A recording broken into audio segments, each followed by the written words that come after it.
আসসালামু আলাইকুম। ওসমান হাদি নামে বাংলাদেশের এক অন্যতম রাজনীতিবিদ কিছুক্ষণ আগে পল্টন থেকে বাম কানের নিচে গুলিবিদ্ধ হয়েছে এবং এই ব্যাপারটা খুবই মর্মাহত এবং কে বা কারা এই ধরনের কাজ করতে পারে।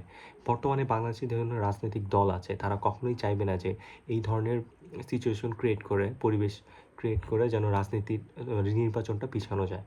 কারণ এই ধরনের যদি আপনি এইভাবে যদি আপনি আপনার প্রতিপক্ষকে প্রতিহত করতে চান তাহলে কিন্তু নির্বাচনটা খুব নেসেসারিলি বলা যায় যে খুব ভালো মতো পিছায় যাবে এবং দেশটা অস্থিতিশীল হয়ে যাবে, যেটা কিন্তু এখন হচ্ছে।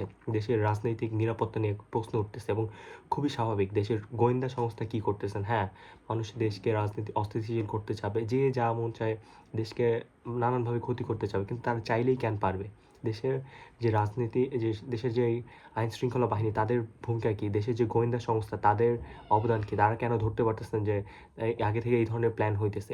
এগুলা কেন তারা ঠিক করতে পারতেছে না? এবং এরকম যদি চলতে থাকে বাংলাদেশের রাজনীতিতে ভালো বা তরুণদের যেই আগমন, এটা কিন্তু থেমে যাবে।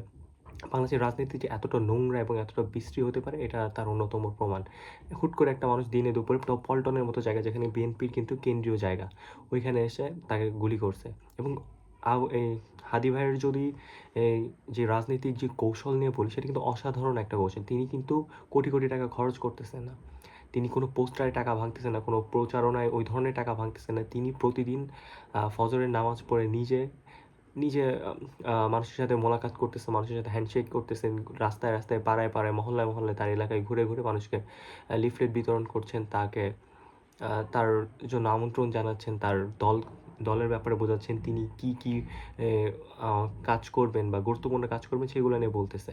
এটা কিন্তু খুবই স্বাভাবিক এবং খুবই মানে ভিন্ন ধরনের এক ধরনের রাজনীতি, এবং তিনি খুবই শক্ত প্রতিপক্ষ ঢাকা ৮ আসনের জন্য।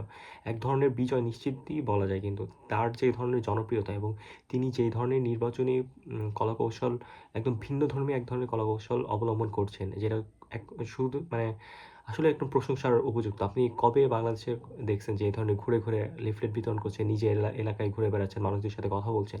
তো কে বা কারা এটা করতে পারছে, একটা ব্যাপারই নিশ্চিতভাবে বলা যায়, যে বা যারা করতে যাচ্ছে তারা আসলে দেশের শত্রু এবং তারা চায় দেশকে অস্থিতিশীল করতে। এবং খুবই লাইকলি বলা যায় যে হয় আহ, মানে সম্ভাবনা প্রকট যে দেশের বাইরে থেকে এই ধরনের মদদ দেওয়া হচ্ছে। কারণ দেশের বাইরের মানুষ বা বাংলাদেশে যারা করতে চায় তারা কখনোই চাইবে না যে এই ধরনের আহ, এই সুষ্ঠুভাবে নির্বাচনটা সম্পন্ন হোক, সুষ্ঠুভাবে আমাদের দেশের সব কিছু কার্যকলাপ সম্পন্ন হোক, মানুষজন ভালো থাকুক। তারা এটা কখনোই চাইবে না এবং তারই ধারাবাহিকতায় এই এত বড় এত ঘৃণ্য এবং স্পর্ধাজনিত কাজ তারা করতে পারছে, স্পর্ধা অতিক্রম করে ফেলছে। এবং বাংলাদেশ গোয়েন্দা বিভাগকে আমরা জোর করবো যে খুব তাড়াতাড়ি তারা যেন এটা বের করে এবং ইন ফিউচার কখনো যেন এই ধরনের পরিস্থিতির মোকাবেলা কিন্তু কেউ না হয়। তাহলে আইন শৃঙ্খলা বাহিনীর নিয়ে কিন্তু প্রশ্ন উঠবে, তাদের আসলে গুরুত্বপূর্ণ বা তাৎপর্যপূর্ণ কাজ কি? তারা যদি যে কোনো অকারেন্স যদি আগে থেকে ডিটেক্ট করতে না পারে, তাহলে গোয়েন্দা সংস্থা রাখার কি দরকার? গোয়েন্দা সংস্থার কাজ কি?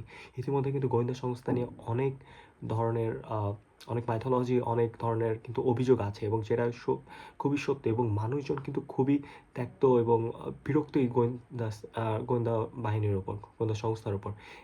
আজ ওসমান হাদির উপর হয়েছে, আপনার আমার উপর যে কোনো টাইমে হইতে পারে, হওয়ার তো কোনো ব্যাপারই না। তাহলে আমাদের রাজনীতি, আমাদের নিরাপত্তাটা কোথায়? আমাদের নিরাপত্তাটা কে দেখবে?